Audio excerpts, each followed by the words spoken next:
and welcome to the Contracting Officer Podcast. Our mission, to make government contracts better, one contract at a time. Whether you work for government or industry, we're here to help you understand how the other side thinks. This episode is brought to you by Skyway Acquisition Solutions. Skyway helps companies of all sizes know more, do more, and win more in the government market. If you need help with the government market, visit skywayacquisition.com. Today's topic is near and dear to my heart and can suck up lots of time and energy for both the government and industry. Let's get started. Hey, Kevin. Today we're going to talk about organizational conflict of interest. The acronym for that is OCI. We are. OCI can be a mess.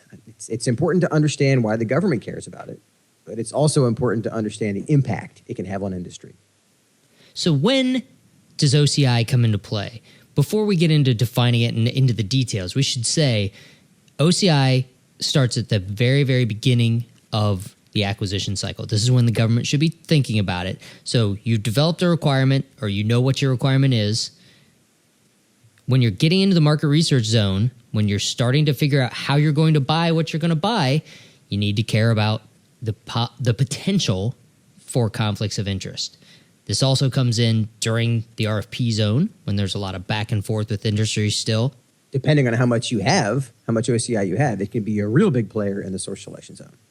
Right. Hopefully you have it all settled before then. So Correct. What are we talking about here?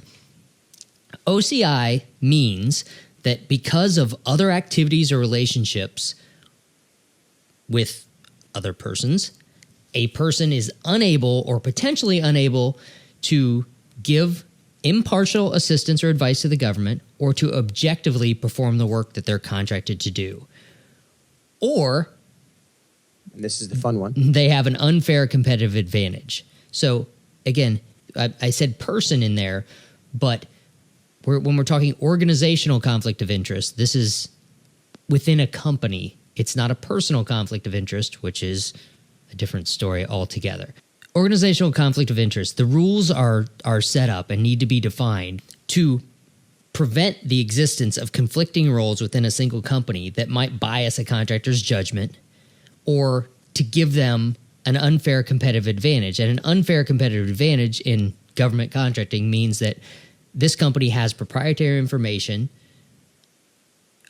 or source selection information that isn't available to all the other competitors, and that information gives them an edge in winning the contract. So that's the big picture of what OCI is, which leads us to FAR time.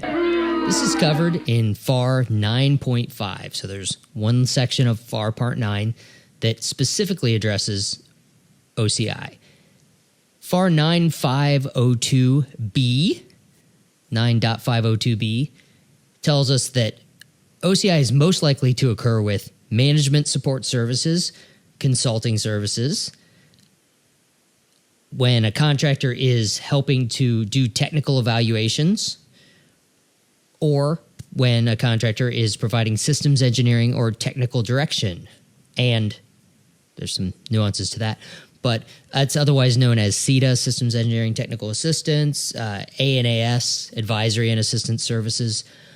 But what it says is that OCI may result when factors create an actual or potential conflict of interest on an existing contract, the instant contract it says, or when what you're doing on this contract creates the potential for a conflict of interest on the next contract. So the example for that is if you have a contract that requires you to write a requirement or a specification, and then the next contract is to actually deliver whatever it is that meets that requirement or spec, your company cannot compete to deliver it if you were the one that wrote the spec. Make sense? It does. It sounds simple to me. Oh, yeah. Sounds simple. Simple. It's the contracting officer's responsibility to analyze acquisition situations in order to identify and evaluate potential OCI. And the FAR says they should do that as early as possible.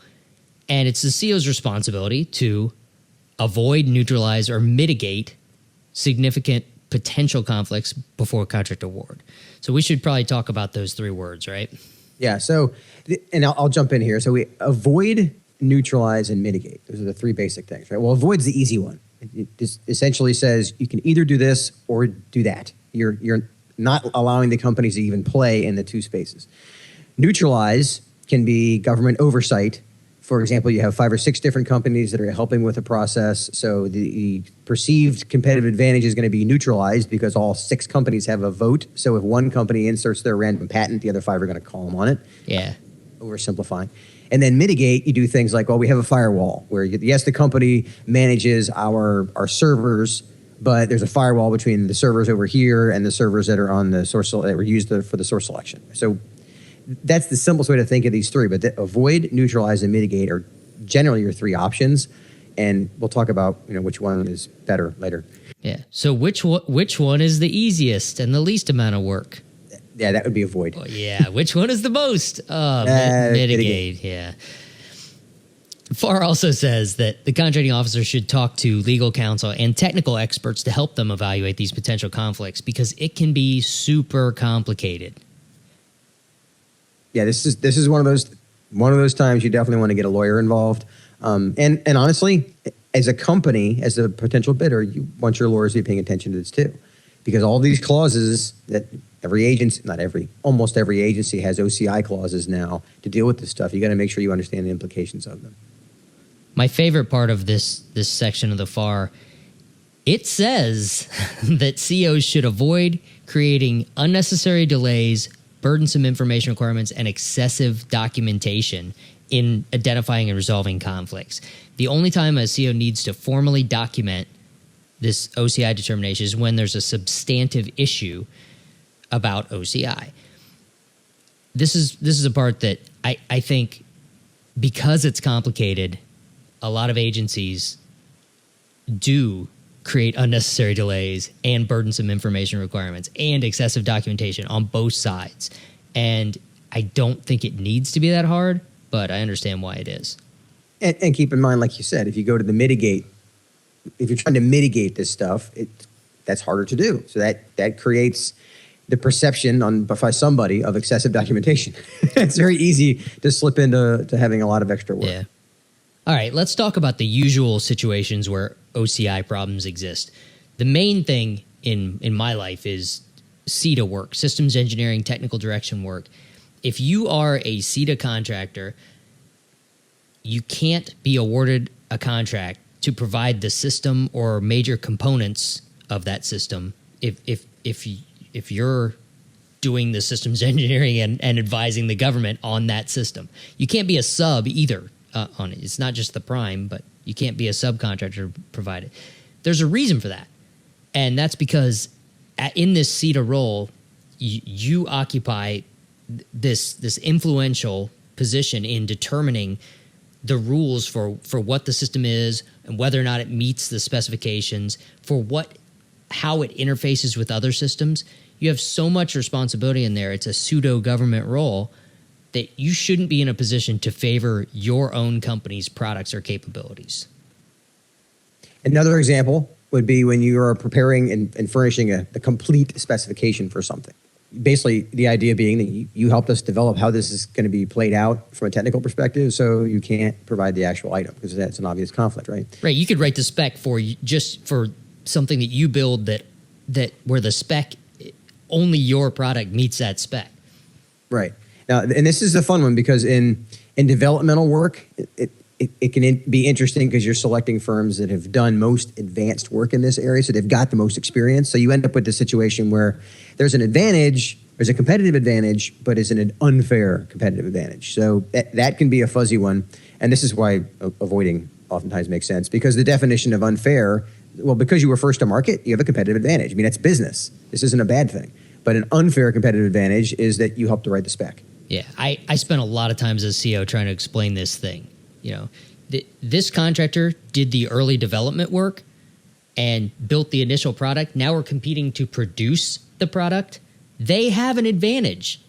It's not unfair. They won the initial competition to do the development and define it. They are the best suited to continue it. Other people can compete, but they have to understand that they're already behind the curve, and there's nothing wrong with that. Yeah, that's the take the risk, get the reward approach. But the perception sometimes is oh, this is unfair. You had a 10-year head start. Well, yeah, because you either won a contract or you invested your own money in it. So that's a fun discussion that we're going to end right now. So back to the CETA-ish kind of stuff. If you're preparing the statement of work, the performance work statement, whatever, you can't do the work that statement of work. You can't get a contractor to do the work that you just wrote needs to be done. And again, unless there's more than one contractor that helped you write the work statement, and that's where you get into the neutralization and mitigation kind of stuff. But as a general rule, if you write the SAL, you can't also compete for that SAL. If you are on the source selection team evaluating who's going to win that work, you can't bid on it. You can't evaluate your own offer. And another place where this plays in is having access to proprietary information. For example, when you're evaluating your own offer, you can't do that, right? Right. But also keep in mind that when you're helping to evaluate other offers, you're seeing their proprietary information. That's going to, again, either really conflict or potentially conflict or give the perception that gives you some kind of a competitive advantage. And the example I use here is that at one point I had 3 contract specialists who worked for me who were contractors. So they worked for government contractors, and they were helping me manage source selections and administer contracts, and they were seeing all this proprietary information. So we had to be very careful that we knew who they worked for. It made sense because they worked for service contracts, and at the time I was buying products, so it wasn't as hard of a problem. But you scale that up, and it can become messy in a hurry.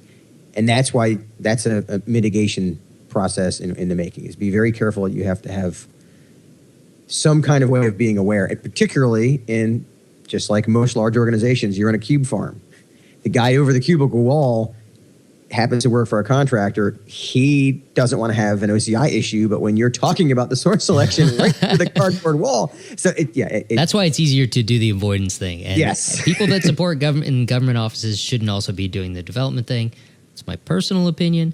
This is actually this is confusing stuff, and we're just scratching the surface of it. And I got to say, this is an area where the FAR actually helps.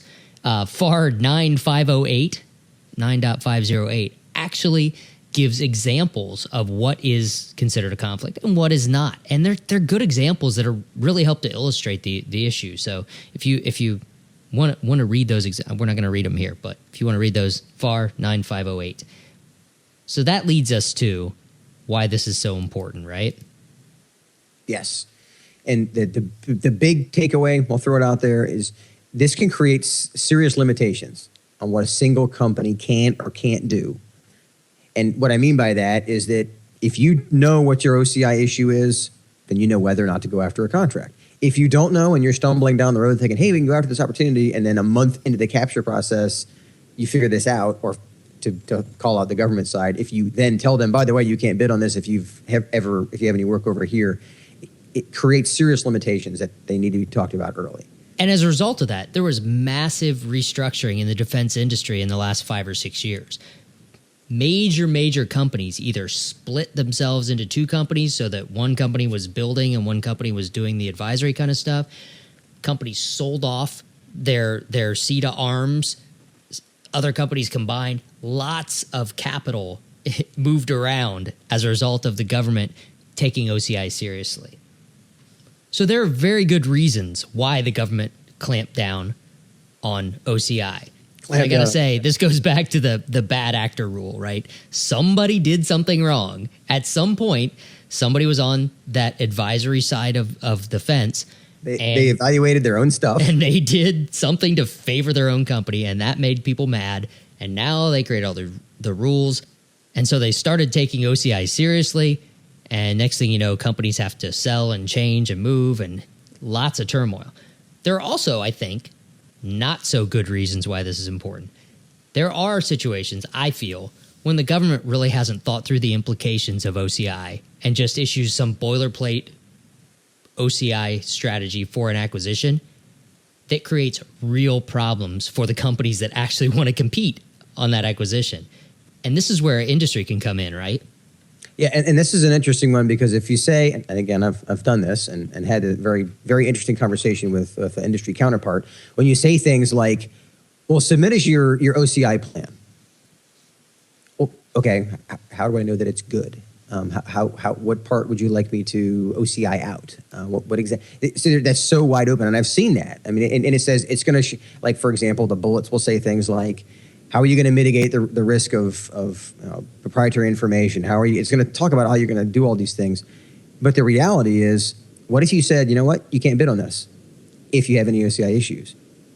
And yes, you're going to, every decision divides. I get that. There are going to be people, and you're going to get emails from people that say, hey, this is horrible, I want to bid on this. But the amount of effort it takes to write OCI plans, which, by the way, usually are written by attorneys, which means they're, equals expensive and long. So you're ending up creating this work. And so you have to be very careful that when you don't understand the real implications of this to industry, they end up spinning their wheels. You end up evaluating OCI plans that may or may not even need to have. It's a downward spiral. So you could get a lot of pressure from industry. If you create a rule that draws a line and says you're either in, you're out, you can get a lot of pressure from industry to change that rule. But the fact is, if you have enough companies to create real competition that aren't causing any OCI problems, you can make that rule that you're either in or out and have a perfectly fine competition between those that are already on one side of the fence or the other.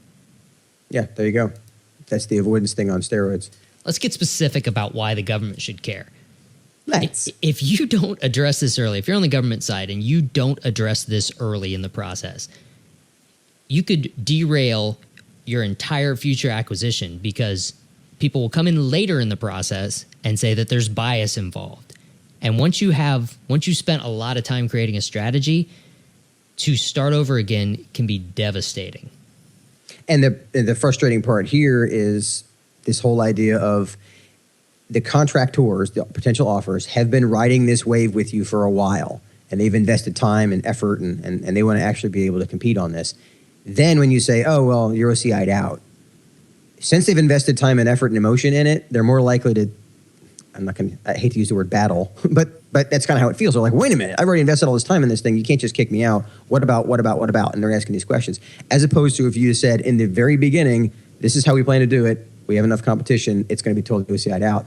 But they realize this is not something I can do because I'm OCI'd out, and they get out of it faster. Yep. And this is something I did not see until I was having a debate with one of our potential offerers, and I could tell he was so frustrated that we didn't make this decision until a couple of months into the process. He had invested a lot of his time and brain power, and I think maybe even a trip or two. That stuff is, they get defensive about the fact that I've invested this time, and I want some way to get it back. And another reason why government should care is some agencies now have an OCI volume as a standard part of proposals in their source selections. A whole volume written to address OCI issues. So that's more for them to evaluate and more for contractors to propose. If you worked on the situation early enough, you shouldn't have to have a whole volume in the proposal to explain the OCI situation and the mitigation and all those things, right? You better really need contractors that are potentially conflicted in the competition to go through that kind of trouble. And another thing to consider here is that roughly, I'm picking this number because I've heard it recently, 52% of contracts are for services. 52% of the dollars the government spends is for services.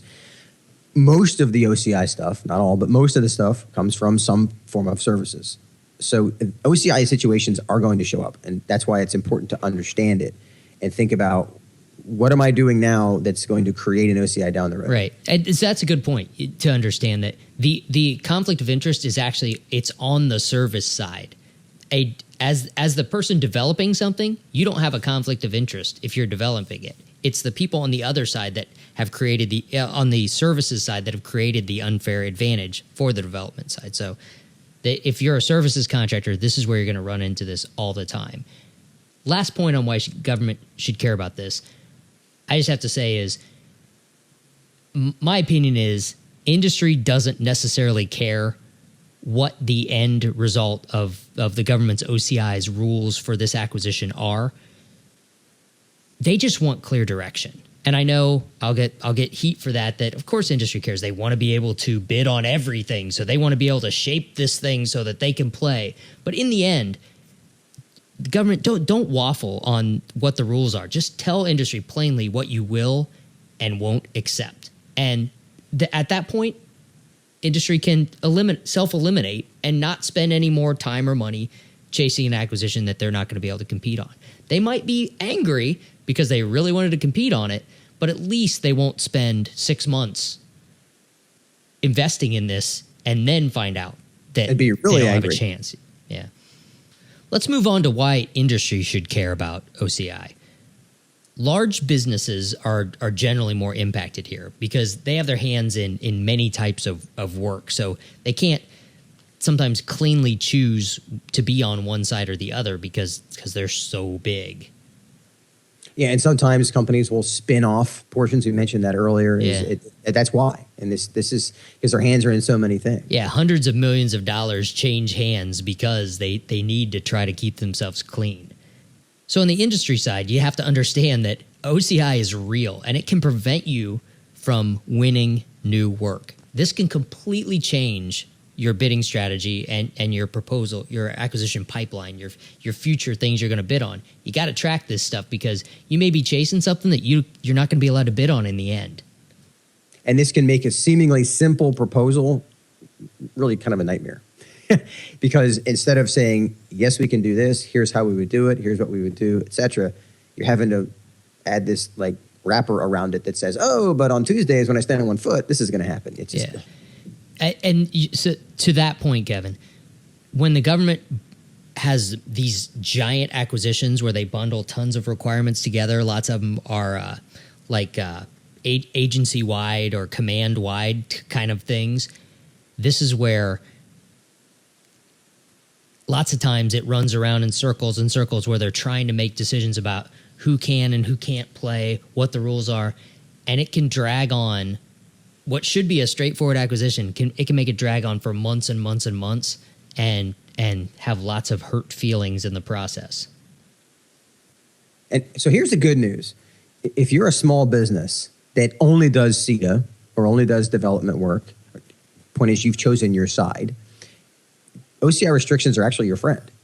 Now, if you're a giant company that needs to be touching so many things just from sheer scale, it doesn't apply. But as a small business, there's billions of dollars of work to be done without having any OCI issues. So this is small business friendly. Yeah, if you're a CETA company or if you're just like a software development company, for instance, you should be actively lobbying your customers to insert OCI avoidance into all of their RFPs to say only OCI-free companies can bid on this because that cuts down the competition from the big guys that have OCI problems. And as long as there's more than one of you that is only on one side of the line, the government can have a perfectly fair competition on an OCI-free basis. In fact, one of those things of we remain OCI-free. That's a good thing to be able to say. So you're right. Lobby that. Advertise that. Make that one of your powers. So in conclusion,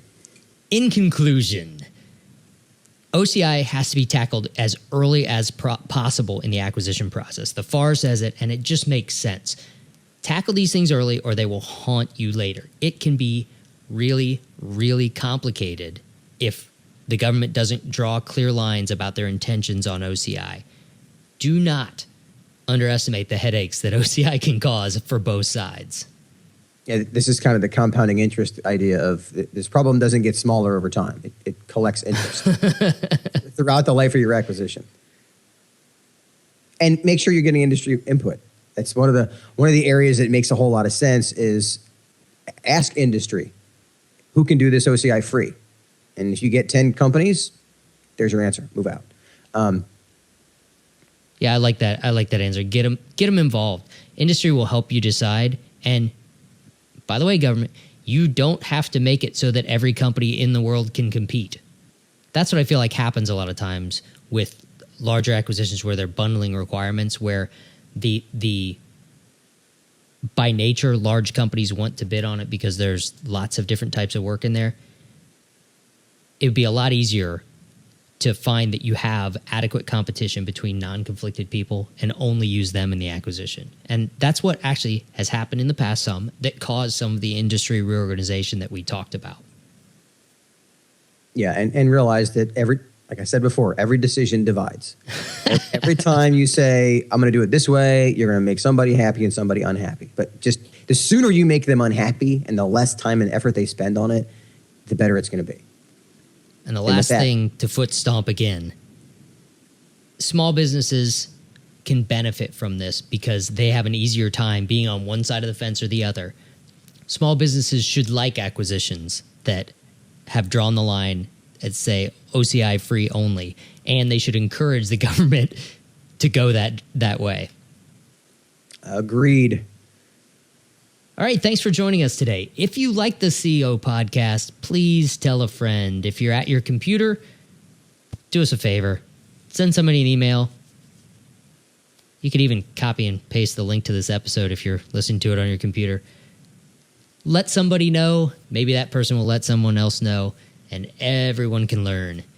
Remember that our topics are listener-driven. I get emails all the time from people suggesting topics. As a matter of fact, this topic was suggested via email. Send me a note, paul@contractingofficerpodcast.com, and we'll see what we can do to get it on the next podcast. And if you need more help with the government market, remember, go to skywayacquisition.com. We are here to help you with, you name it, in the government space. So thanks for coming, or thanks for listening. Coming, that's nice. And have a good day. Talk to you later, Kevin. See ya. Okay, that's it for this episode. As always, if you have questions, comments, or complaints, let me hear about it. Send me an email at paul@contractingofficerpodcast.com. Thanks for joining us.